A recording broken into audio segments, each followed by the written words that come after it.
Hello children, welcome to Asa education. आज हम करेंगे chapter mineral and energy resources, India people and economy book, grade 12 से। India is endowed with a rich variety of mineral resources due to its valid geological structure. हमारे यहाँ का जिस तरीके का जियोलॉजिकल स्ट्रक्चर है, उस हिसाब से इंडिया में बहुत सारी वैरायटी मिलती है मिनरल रिसोर्सेज की। Bulk of the valuable minerals are products of pre Palaeozoic age. बहुत सारे ऐसे वैल्यूएबल मिनरल्स हैं जो कि प्रोडक्ट माने जाते हैं प्री पैलेजोइक एज के। मतलब प्री पैलेजोइक एज कौन सी हुई? हम लगभग बात कर रहे हैं 541 मिलियन ईयर्स पहले की। Refer chapter 2 of class 11 text book fundamentals of physical geography and are mainly associated with metamorphic and igneous rocks of the peninsular India. तो ये जो वैल्यूएबल मिनरल्स हैं, ये ज्यादातर इनका जुड़ाव किससे है? या तो मेटामॉर्फिक या फिर जो इग्नियस रॉक्स होती हैं पेनिनसुलर इंडिया की, उससे जो है हमें बहुत ज्यादा वैल्यूएबल मिनरल्स प्राप्त होते हैं।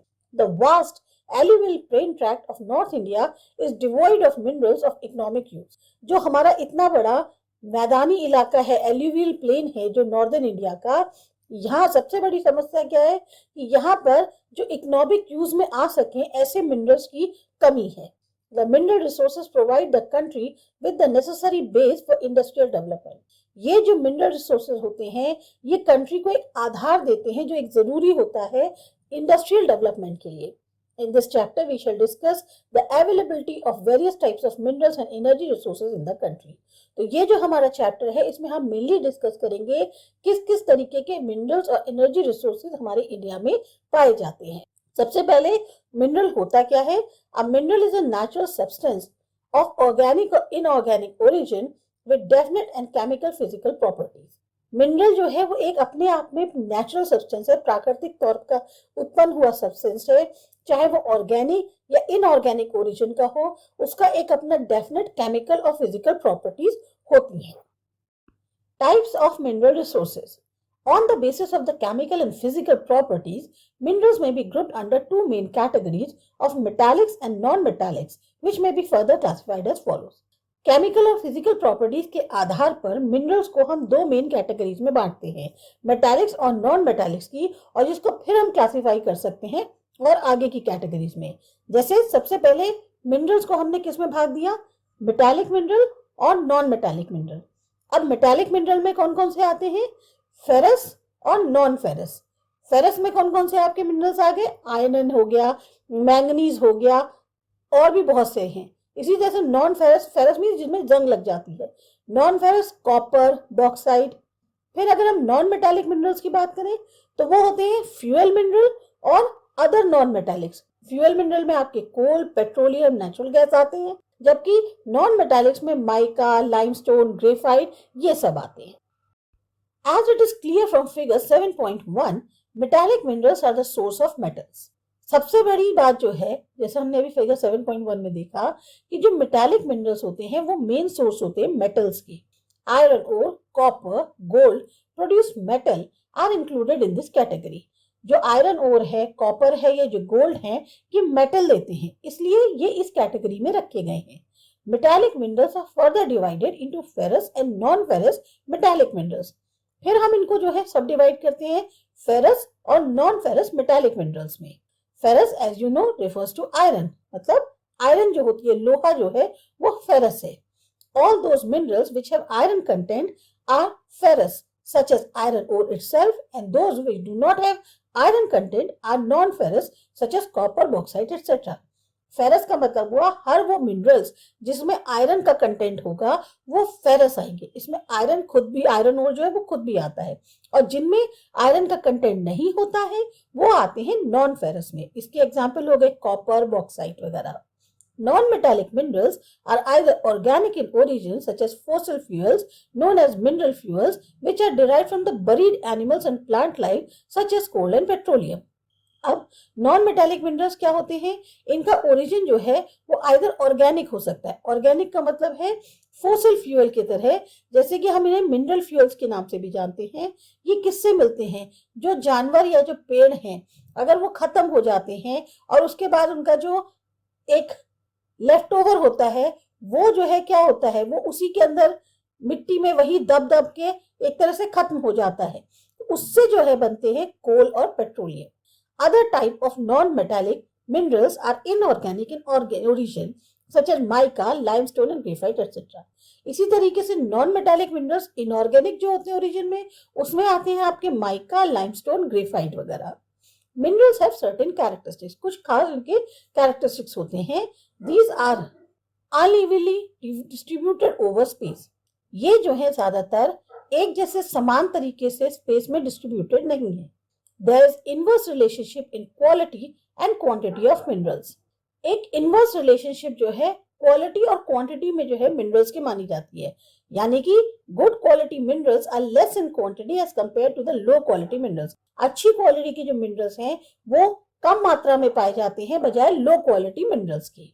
The third main characteristic is that all minerals are exhaustible over time.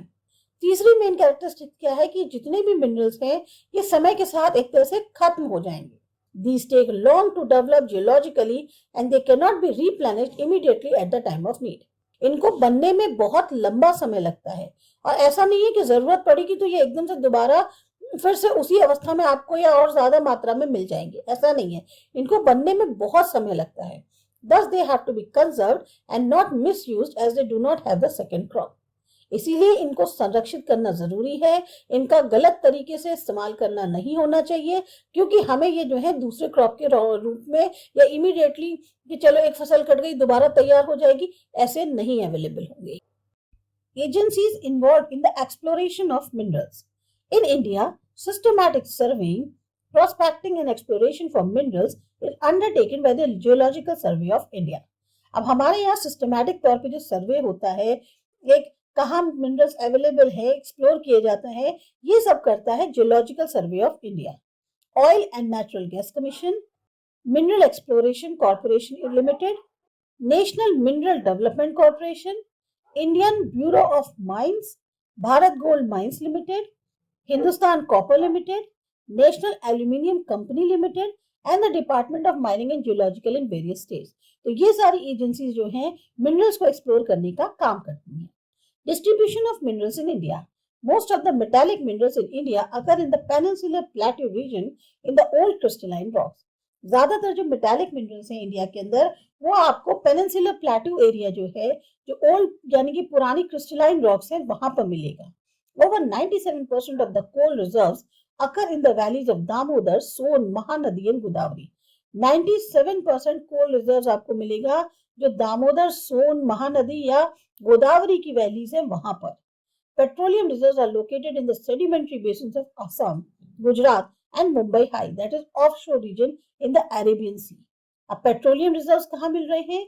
जो सेडिमेंट्री बेसिन्स हैं असम, गुजरात या मुंबई हाई के, यानी कि ऐसा इलाका जो ऑफशोर रीजन में आता है अरेबियन सी के अंदर। New reserves has been located in the Krishna Godavari and Kaveri basin. इसके अलावा अभी नए रिजर्व्स जो मिल रहे हैं पेट्रोलियम के वो कृष्णा गोदावरी और कावेरी बेसिन में। Most of the major mineral resources occur to the east of the line linking Mangalore and Kanpur. ज्यादातर जो मिनरल रिसोर्सेज हैं, मेजर मिनरल रिसोर्सेज, वो हमें मिलते हैं ईस्ट की लाइन में, यानी कि जो मैंगलोर और कानपुर को जोड़ने वाला जो एरिया है वहां पर आपको क्या कहते हैं, मेजर मिनरल रिसोर्सेज मिलते हैं। Minerals are generally concentrated in 3 broad belts in India. अब हमें मिनरल्स सबसे ज्यादा 3 मेन जो बेल्ट्स हैं इंडिया की वहां मिलेंगी।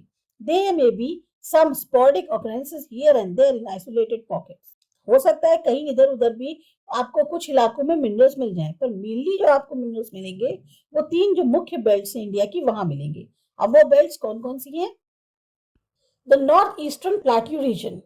This belt covers Chota Nagpur, Odisha Plateau, West Bengal and parts of Chhattisgarh. North eastern plateau reason जो है इसमें आपके छोटा नागपुर यानी कि झारखंड हो गया, ओडिशा प्लेट्यू आ गया, वेस्ट बंगाल और कुछ हिस्से छत्तीसगढ़ के। Have you ever thought about the reason of major iron and steel industry being located in this region? आपने कभी सोचा है कि जो सबसे बड़ी आयरन और स्टील इंडस्ट्री है वो इस इलाके में क्यों है? It has variety of minerals, that is iron और कोल, मैंगनीज, बॉक्साइट, माइका एटसेट्रा। इतनी सारी वैरायटी यहाँ पर मिनरल्स की पाई जाती है, इसीलिए जो सबसे बड़ी या मेजर आयरन स्टील इंडस्ट्री है वो यहाँ पर लोकेटेड है। ये तो हो गया नॉर्थ ईस्टर्न प्लेट्यू रीजन। दूसरा है south western plateau region. This belt extends over Karnataka, Goa and contiguous Tamil Nadu uplands and Kerala. ये कहाँ पर है? कर्नाटक, गोवा, तमिलनाडु और केरला के। This belt is rich in ferrous metals and bauxite. यहाँ पर आपको ज्यादातर फेरस मेटल्स मिलेंगे जिनमें आयरन कंटेंट होता है और बॉक्साइट मिलेगा। It also contains high grade iron को और मैंगनीज एंड लाइमस्टोन। यहाँ पर हाई ग्रेड का आपको आयरन और मिलेगा, मैंगनीज और limestone.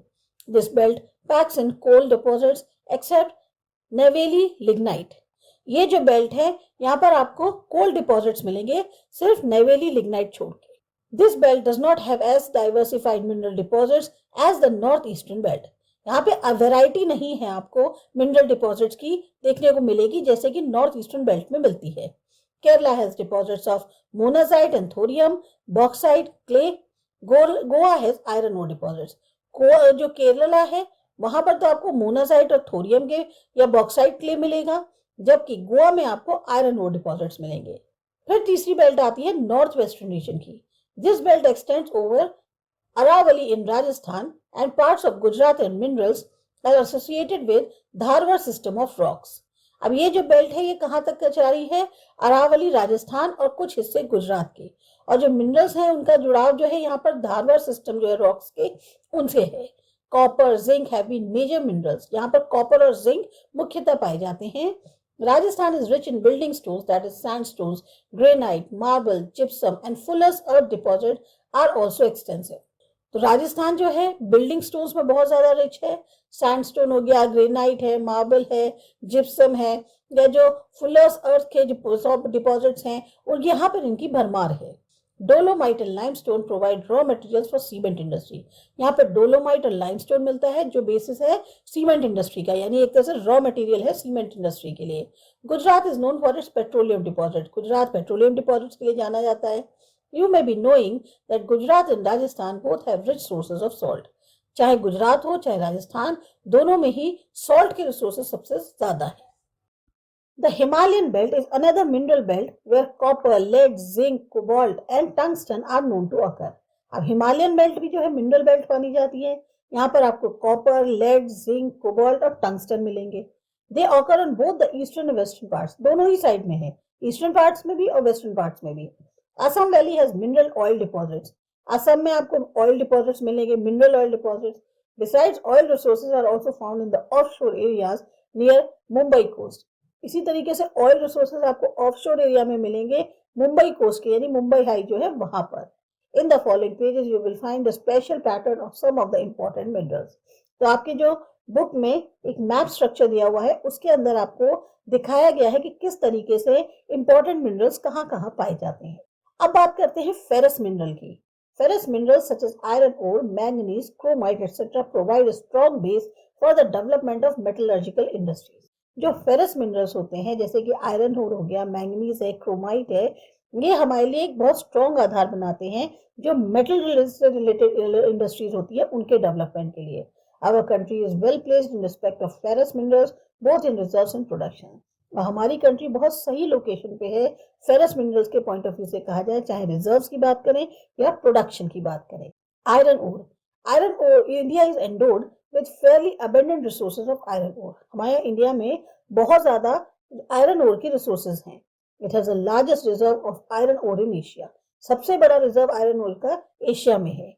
Two main types of ore found in our country are hematite and magnetite. दो जो मुख्यतः ओर पाए जाते हैं हमारी कंट्री के अंदर वो है हेमेटाइट और magnetite. It has great demand in international market due to its superior quality. और इंटरनेशनल मार्केट में इसकी सबसे ज्यादा मांग है क्योंकि इसकी क्वालिटी जो है वो बहुत अच्छी है। The iron ore mines occur in close proximity to the coal fields in the north eastern plateau region of the country which adds to their advantage. अब ये जो आयरन ओर माइंस है ये एक्चुअल में कहाँ है? जो कोल फील्ड्स हैं नॉर्थ ईस्टर्न प्लेट्यू रीजन के कंट्री के अंदर उसके एक तरह से पास में ही है। इसकी वजह से इनको एडवांटेज और ज्यादा मिलता है इस चीज का। The total reserves of iron ore in the country were about 20 billion tons in the year 2004 and 5. जो आयरन ओर के टोटल रिजर्व्स कंट्री के अंदर थे वो 20 बिलियन टन थे 2004 और 5 में। About 95% of the total reserves of iron ore is located in the states of Orissa, Jharkhand, Chhattisgarh Karnataka, Goa, Andhra Pradesh and Tamil Nadu. 95% total reserve जो आयरन ओर के हैं वो इन स्टेट्स में मौजूद हैं। In Odisha, iron ore occurs in a series of hill ranges in Sundargarh, Mayurbhanj and Jhar. Odisha में iron ore जो है एक सीरीज में है, मतलब एक पहाड़ी रेंज है, उसमें सीरीज में आपको देखने को मिल जाएंगे सुंदरगढ़, मयूरभंज और झार में। द इम्पोर्टेंट माइंस आर गुरु महासाहनी, सोलाईपेट, बादाम पहाड़, किरुबुरु एंड बोनई। जो इम्पोर्टेंट माइंस हैं वो हैं गुरु माहिसानी, सुलाईपेट, बादाम पहाड़ जो मयूरभंज में है, किरुबुरु केंदुझार में और बोनई सुंदरगढ़ में। Similar hill ranges, Jharkhand has some of the oldest iron ore mines and most of the iron and the steel plants are located around them. इसी तरह की पहाड़ी की जो रेंज है वो झारखंड में भी आपको देखने को मिलेगी। यहाँ पर भी सबसे पुरानी आयरन ओर माइंस हैं और ज्यादातर जो आयरन और स्टील प्लांट्स हैं वो इसी के आसपास लोकेटेड हैं। Most of the important mines such as the Noamundi and Gua are located in Purbi and पश्चिमी सिंहभूम डिस्ट्रिक्ट्स। जो सबसे महत्वपूर्ण माइंस हैं जिसमें नोआमुंडी और गुआ आती है, ये आपकी पूर्वी और पश्चिमी सिंहभूम जो डिस्ट्रिक्ट्स हैं वहां पे मिलेगी। This belt further extends to Durg, Dantewada and Bailadila. इसके आगे जो है और एक्सटेंड जो हो रही है ये वाली बेल्ट, ये आपको दुर्ग, दांतेवाड़ा और बेलादिला में मिलेगी। तो Delhi and Rajhara in Durg are important mines of the iron ore in the country. अब दुर्ग में भी दिल्ली और राजहरा जो हैं ये इंपॉर्टेंट माइंस है आयरन ओर की। In Karnataka, iron ore deposits occur in Sandur Hospet area of Bellary district, Baba Budan Hills and Kudremukh in Chikmagalur districts and part of Shimoga, Chitradurga and Tumkur districts. Karnataka के अंदर आयरन ओर डिपॉजिट्स जहां जहां अकर हो रहे हैं उसमें आता है सुंदर हॉस्पेट एरिया जो कि बेल्लारी डिस्ट्रिक्ट में है, फिर आते हैं बाबा बुदान हिल्स और कुद्रेमुख जो कि चिकमंगलूर डिस्ट्रिक्ट में है, और कुछ पार्ट्स में शिमोगा के, चित्रदुर्ग के और तुमकुर डिस्ट्रिक्ट के। अब the districts of Chandrapur, Bhandara and Ratnagiri in Maharashtra, Karimnagar, Warangal, Kurnool, Cuddapah and Anantapur in districts of Andhra Pradesh, Salem and Nilgiris districts of Tamil Nadu are the other iron mining regions. अब ये जो डिस्ट्रिक्ट्स बताई गई हैं महाराष्ट्र की, आंध्र प्रदेश की और तमिलनाडु की, यहाँ पर भी आपको आयरन माइनिंग रीजन्स माने जाते हैं, ये यहाँ मिल जाएंगी ये माइंस जो हैं। Goa has also emerge as an important producer of iron ore. इसी तरह से गोवा भी जो है वो इम्पोर्टेंट प्रोड्यूसर माना गया है आयरन ओर का। Manganese, manganese is an important raw material for smelting of iron ore and also used for manufacturing ferroalloys. अब मैंगनीज एक इंपॉर्टेंट रॉ मटेरियल माना जाता है आयरन ओर की स्मेल्टिंग के लिए, साथ ही साथ इसका मैन्युफैक्चरिंग में भी इस्तेमाल होता है जो फेरो एलॉयज होते हैं उनसे related. Manganese deposits are found in almost all geological formations, however it is mainly associated with Dharwar system. Manganese deposits आपको ज्यादातर जितने भी जियोलॉजिकल फॉर्मेशंस हैं वहां पर मिल जाएगा, लेकिन इसका सबसे ज्यादा जो जुड़ाव है वो धारवाड़ सिस्टम से है। Odisha is the leading producer of manganese. सबसे ज्यादा जो लीडिंग प्रोड्यूसर है हमारी कंट्री में मैंगनीज का वो उड़ीसा है। Major mines in Orissa are located in the central part of iron ore belt of India, particularly in Bonai, Kendujhar, Sundargarh, Gangpur, Koraput, Kalahandi and Bolangir. जो मेजर माइंस है उड़ीसा की वो सेंट्रल पार्ट में लोकेटेड हैं जो आयरन ओर बेल्ट है इंडिया की उसमें, जिसमें खास तौर से जो इलाके हैं वो है बोनई, केंदुझार, सुंदरगढ़, गंगपुर, कोरापट, कालाहांडी और बोलानगिर में।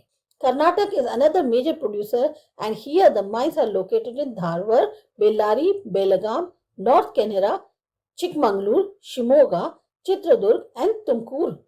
यहाँ पर आपको कर्नाटक जो है उसमें ये सारी माइंस जो है इन जगहों पे मिल जाएंगी। फिर Maharashtra is also an important producer of manganese which is mind in Nagpur, Bhandara and Ratnagiri districts. Maharashtra, Karnataka और उड़ीसा यहाँ पर मैंगनीज का है, तो जिन जिन डिस्ट्रिक्ट्स में मिलेगी उनके यहाँ पर आपको नाम दिए गए हैं।